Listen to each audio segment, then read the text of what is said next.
Halo semua, jumpa lagi channel Puskalova Story Film teman santai dengan alutsista film kocak, sedih juga menegangkan. Sebelumnya saya ucapkan selamat tahun baru 2024 ya, meskipun sudah kelewat berminggu-minggu ya guys ya. Saya doakan semoga apa yang kalian harapkan tahun ini bisa terwujudkan, terlebih buat para Jones, semoga tahun 2024 jodohmu segera merapat. Ya, makanya perbaikan Jones dan jangan malas buat berdoa. Dan ngomong-ngomong soal doa, di segmen drama kali ini saya akan membahas sebuah film drama kisah nyata yang akan memperlihatkan betapa kuatnya kekuatan dari sebuah doa. Lantas bagaimanakah kisah selengkapnya? Yuk tanpa berlama-lama siapkan cemilan dan nyamankan posisi kalian. Simak nih buat kalian semua yang mulai kehilangan semangat hidup, terlebih Jonas tahun 90-an. Dan ini dia alutsista Hacksaw Ridge 2016.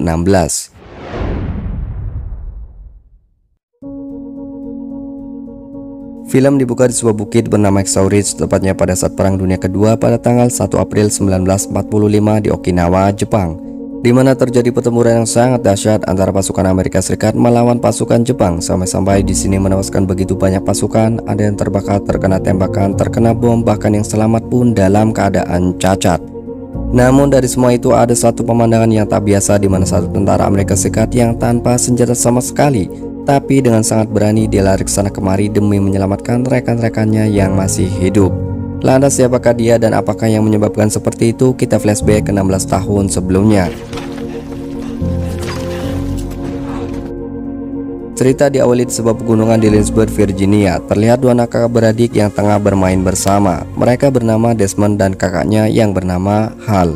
Mereka berdua sangatlah akrab dan sangat suka bermain bersama, namun terkadang mainnya mereka memang kelewat batas hingga dikatain sama orang-orang di sana sebagai si anak orang gila. Hal itu tentu saja wajar dikarenakan mereka mempunyai ayah yang sangat depresi, pemarah, juga pemabuk berat. Dia bernama Tom Dawes, seorang veteran Perang Dunia Pertama, dan karena perang itu pula lah yang telah mengubah sikapnya dari seorang ayah yang lemah lembut dan penyayang menjadi keras kepala dan pemarah. Hal itu disebabkan karena si ayah belum bisa melupakan begitu kejamnya Perang Dunia Pertama yang mana menewaskan semua teman-teman masa kecilnya dahulu. Dan dari situ berimbas pada cara mendidik anaknya yang keras pula, di mana terlihat di suatu pagi sang ayah hanya duduk santai dan menyaksikan saja perkelahian antara Desmond dan Hal. Hingga pada saat emosi Desmond sudah tak terkendali lagi dan sontak ibu mereka yang bernama Berta pun segera lari untuk menolong Hal dan mengobatinya.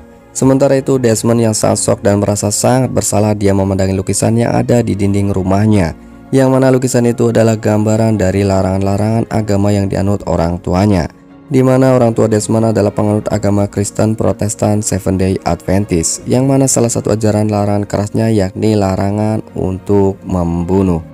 Dan dari momen itulah Desmond seperti mendapat teguran spiritual untuk menjadi pribadi yang religius. Dan singkat cerita, setelah 16 tahun berlalu, Desmond kini telah tumbuh dewasa. Dia sekarang menjadi orang yang sangat taat pada agamanya, serta dia bekerja dan membantu di sebuah gereja. Dan pada saat Desmond sedang bersih-bersih, tiba-tiba dia mendengar orang yang berteriak kesakitan. Sontak mendengar itu, Desmond pun langsung lari dan menolong orang tersebut. Dan sesampainya di sana melihat luka yang begitu parah, Desmond pun segera membawa orang itu ke rumah sakit terdekat.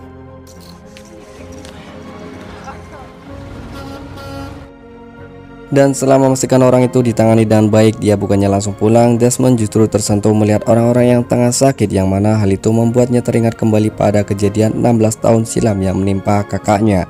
Dan dari situ pula Desmond mulai tertarik untuk menjadi orang-orang yang pintar mengobati, atau dengan kata lain ingin menjadi bagian dari tim medis. Akan tetapi pandangannya segera teralihkan manakala melihat suster cantik yang ada di sana. Ya, layaknya anak muda pada umumnya ya guys ya. Dia pun menghampiri suster itu dan berkenalan, dan ternyata suster itu bernama Dorothy. Dan semenjak itu hari-hari Desmond lebih berbeda. Dia lebih bersemangat dan wajahnya lebih berseri-seri, ya layaknya orang-orang kasmaran. Dan ternyata Desmond bela-belain bolak-balik mendonorkan darahnya demi bertemu dengan pujaan hatinya itu. Dan singkat cerita, setelah sekian lama dilalui, mereka pun akhirnya menjalin hubungan spesial alias pacaran. Dan dari situ pula lah Desmond lebih bersemangat lagi untuk mempelajari perihal ilmu medis, baik dari buku-buku milik Dorothy ataupun bertanya pada Dorothy-nya langsung. Dan singkat cerita, di suatu pagi pada saat Desmond dan keluarganya sedang sarapan, tiba-tiba kakaknya dengan sangat rapi memakai seragam tentara dan meminta izin kepada ayah ibunya. Tentu saja si ibu pun tak mengizinkan, terlebih si ayah yang tak mau anaknya menjadi korban dari keganasan perang seperti teman-temannya dahulu. Akan tetapi hal yang tekadnya sudah bulat mengabaikan perkataan si ayah dan ibu dan tetap berangkat. Hari demi hari setelah keberangkatan kakaknya di medan perang, Desmond yang merasa kakak dan teman-teman seusianya berjuang mati-matian membela negaranya, kini dia pun merasa terpanggil sehingga dia pun meminta izin kepada kekasihnya, yang mana tentu saja Dorothy pun tak mengizinkan karena Dorothy tak mau kehilangan Desmond.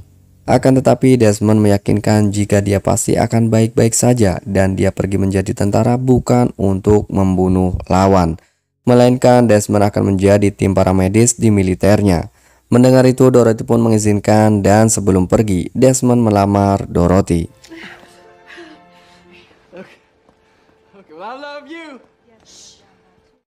Setelah mendapat izin dari kekasihnya serta ibunya, kini Desmond berniat meminta izin kepada ayahnya yang tentu saja seperti pada saat kakaknya meminta izin.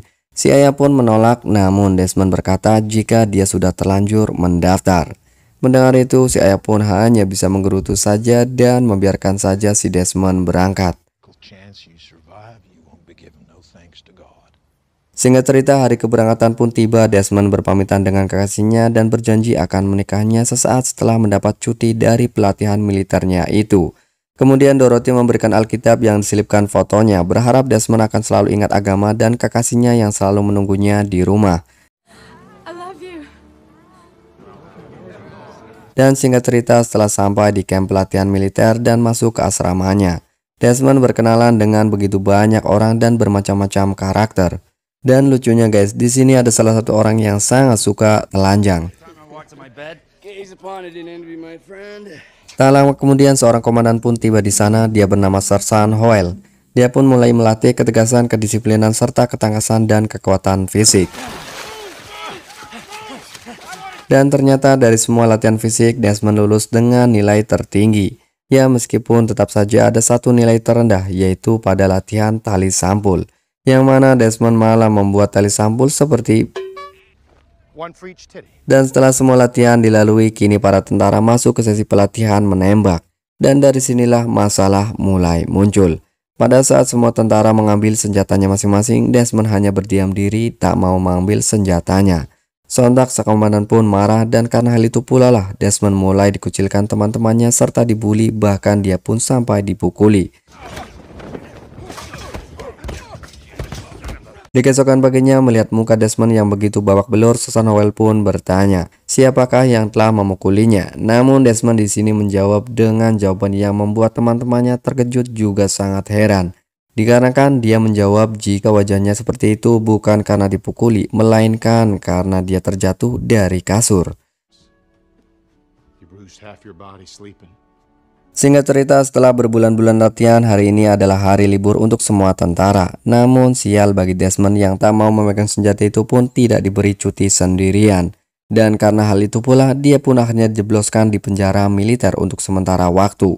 Yang padahal hari itu adalah hari yang ditunggu Desmond dan Dorothy karena hari itu adalah hari pernikahannya.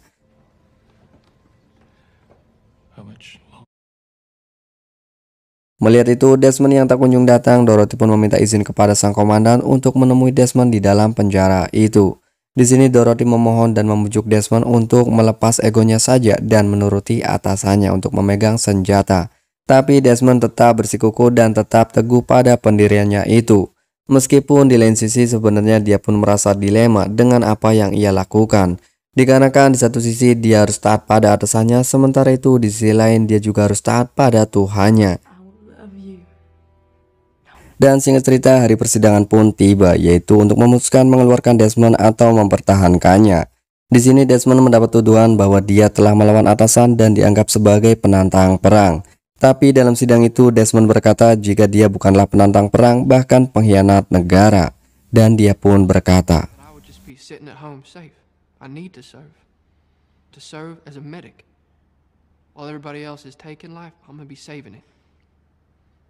Mendengar perkataan Desmond, semua pun terdiam. Tapi hukum tetaplah hukum. Di dalam militer semuanya harus taat pada atasan dan tidak mengutamakan kepentingan pribadi. Dan sidang pun terhenti jenak karena ternyata ayah Desmond yang merupakan veteran Perang Dunia Pertama itu pun datang dengan membawa surat dari panglima militernya yang bertuliskan bahwa keputusan Desmond sebagai tentara medis adalah hal yang sah dan keputusannya memilih untuk tidak memegang senjata dan membunuh orang bukanlah kemauan pribadi, namun itu adalah perintah agama. Dan ketaatan seseorang dalam beragama itu dilindungi oleh konstitusi dan tidak dianggap sebagai pelanggaran militer. Mendengar isi surat itu pun akhirnya Desmond pun dibebaskan dan tetap bergabung menjadi militer.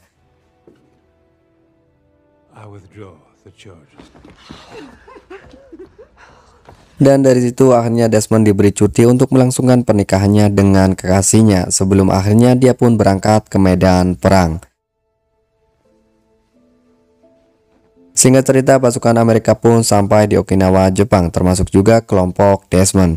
Setibanya di sana, mereka justru disambut begitu banyaknya truk jenazah yang berlalu lalang mengangkat para tentara Amerika Serikat yang tewas dalam peperangan itu. Hal itu tentu saja membuat mental mereka down. Terlebih lagi mendengar dari pasukan yang selamat tentang keganasan para tentara Jepang yang mana tentara Jepang itu rela bundir demi menyerang tentara Amerika Serikat. Nasi sudah menjadi bubur, tekad pun sudah bulat. Mereka semua pun terus bergerak menuju ke medan perang yang mana terletak di atas bukit. Dan sesampainya di tempat, benar saja mereka melihat situasi yang begitu sangat mencekam. Dan setelah mendapat instruksi satu persatu, mereka pun mulai mendaki. Dan pada saat mereka sampai, mereka mulai bergerak membentuk formasi sesuai instruksi yang diperintahkan sebelumnya. Mereka bergerak penuh hati-hati dan senyap. Namun sial, pada saat mereka mulai mendekati kamp Jepang, salah satu dari mereka terjebak oleh umpan dari tentara Jepang.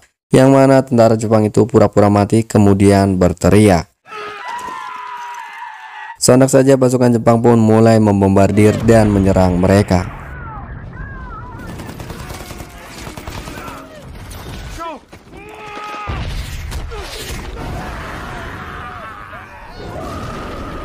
Dan di momen ini peran seorang paramedis pun mulai berperan, di mana Desmond dan tim mulai mengobati satu persatu para pasukan yang terluka. Jadi di sini Desmond bukannya sendirian sebagai tim paramedis, melainkan ada teman-teman paramedis yang lain namun tetap memegang senjata, tak seperti Desmond. Menyadari di garis belakang sudah ada teman-teman medisnya, Desmond justru dengan berani merangsak ikut pasukan sampai ke garda terdepan.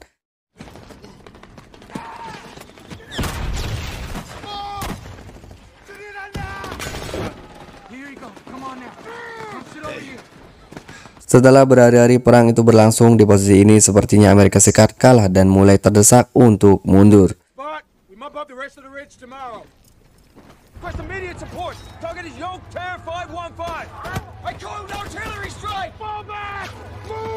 Semua pasukan yang selamat pun turun, tapi ternyata tidak bagi Desmond. Dia tetap bertahan di atas sana dan secara perlahan dia terus mencari rekan-rekannya yang membutuhkan pertolongan. Satu persatu Desmond mengobati untuk sementara lalu membawanya dengan menyeret, merangkul, menggendong, kemudian diturunkan dengan tali. Sebagaimana manusia biasa, tentu saja Desmond juga mempunyai rasa takut. Namun dia percaya jika Tuhan akan selalu melindunginya di setiap langkah baiknya. Sehingga dia pun selalu berdoa, Tuhan bantu aku satu kali lagi dan lagi. Doa itu terus ia ucapkan manakala ia berhasil menurunkan orang yang telah ditolongnya. Sementara itu di lain sisi sang komandan dan pasukan lainnya yang berada di bawah pun bingung dengan semua tentara yang terluka yang entah siapa yang menurunkannya. Lantas sang komandan pun bertanya pada tentara-tentara yang terluka itu, siapakah yang menurunkan kalian? Dan para tentara itu pun menjawab jika yang menurunkan mereka adalah Desmond. Mendengar itu sontak sang komandan pun sangat kaget. Kita kembali ke Desmond ketika hendak menolong seorang, namun belumlah sempat menolong orang itu, tiba-tiba para pasukan Jepang melintas. Sontak dia pun segera mengubur orang itu, menyisakan matanya saja. Sementara itu Desmond berlindung dengan jasad tentara yang telah mati.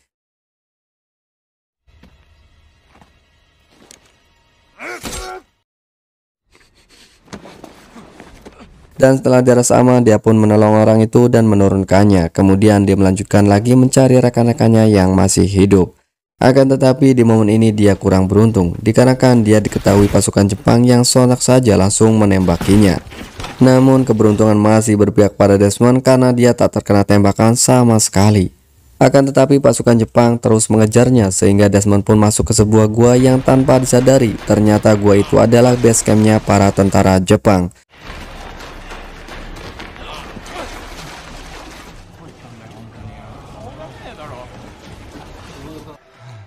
Setelah berhasil keluar dari gua itu, dia kembali mencari rekan-rekannya yang masih hidup. Di malam itu dia benar-benar berjuang sendirian hingga pada akhirnya pagi pun datang.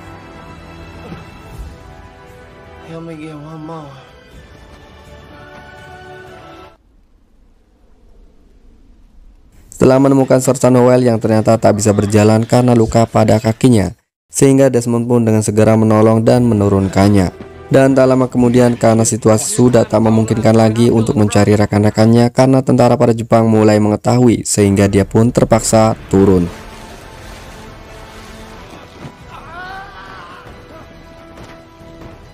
Dan pada saat di bawah semua tentara pun terkagum-kagum seakan tak percaya dengan apa yang dilakukan oleh Desmond. Para tentara pun di sini mengakui jika dia adalah sosok pahlawan yang sebenarnya.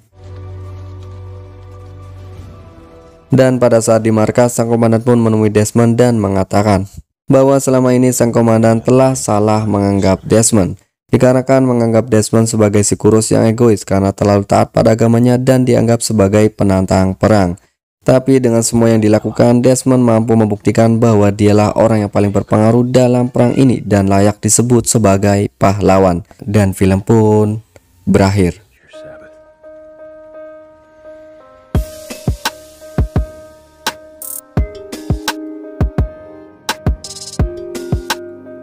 I would say any